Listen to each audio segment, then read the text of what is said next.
Welcome back to the official Lynn Show and Dave's Gaming Cave as we finish up our visit at the National Museum of the United States Air Force, located on Wright-Patterson Air Force Base near Dayton, Ohio.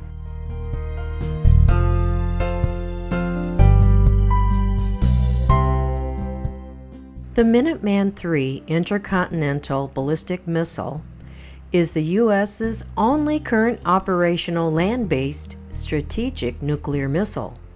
It is one leg of the nuclear deterrent triad that also includes the United States Air Force bombers and the U.S. Navy submarine-launched missiles. U.S. nuclear forces are on alert at all times, ensuring a swift response in the event of a nuclear attack.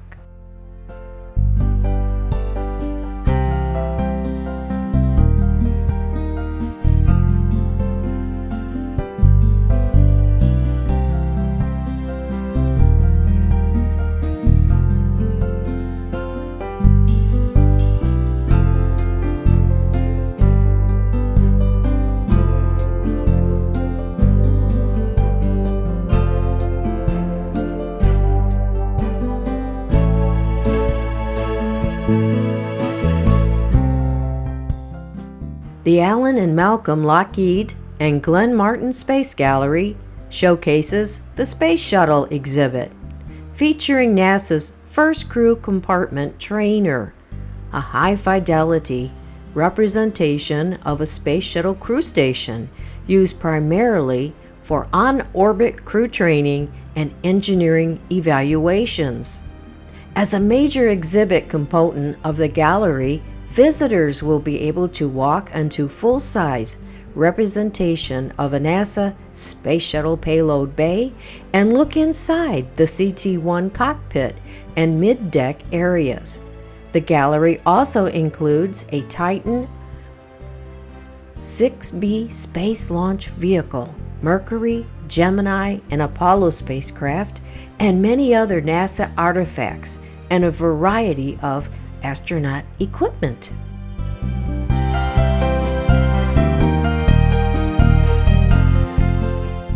Susan Helms is a retired U.S. Air Force Lieutenant General and NASA astronaut. She was the commander of the 14th Air Force and Commander Joint Functional Component Commander for Space at Vandenberg Air Force Base in California. Helms was a crew member on 5 Space Shuttle missions and was a resident of the International Space Station for over 5 months in 2001. Eileen Marie Collins is a retired NASA astronaut and United States Air Force colonel, a former flight instructor and test pilot. Collins was the first woman to pilot the Space Shuttle and the first to command a Space Shuttle mission. Pamela Ann Melroy is an American retired U.S. Air Force officer and NASA astronaut serving as the Deputy Administrator of NASA.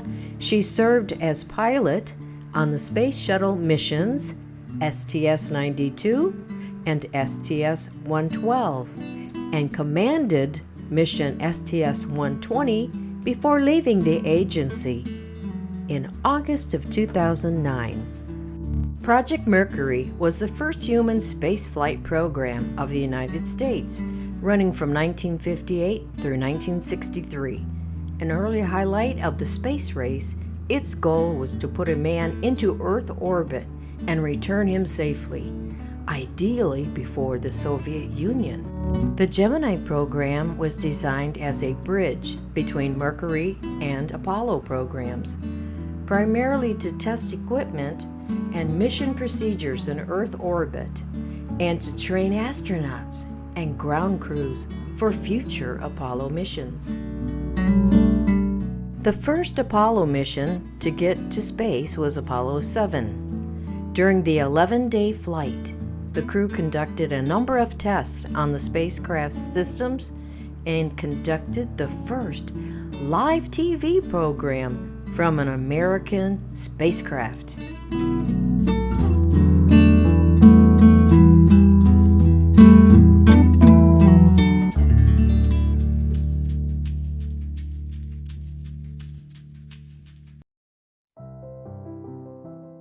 The U.S. Space Force is the newest branch of the Armed Forces, established on December 20th of 2019. Space Force members are called Guardians, and their motto is Semper Fi. On display is the ink pen used by President Donald Trump to appoint General John W. J. Raymond as the first U.S. Space Force Chief of Space Operations on December 20th, 2019 at Andrews Air Force Base in Maryland. The launch of the U.S. Space Force propels the nation into a new era, said Secretary of the Air Force Barbara Barrett. An agile, lean, and technology advanced force of talented professionals will now singularly focus on protecting our U.S. national interests and security in space.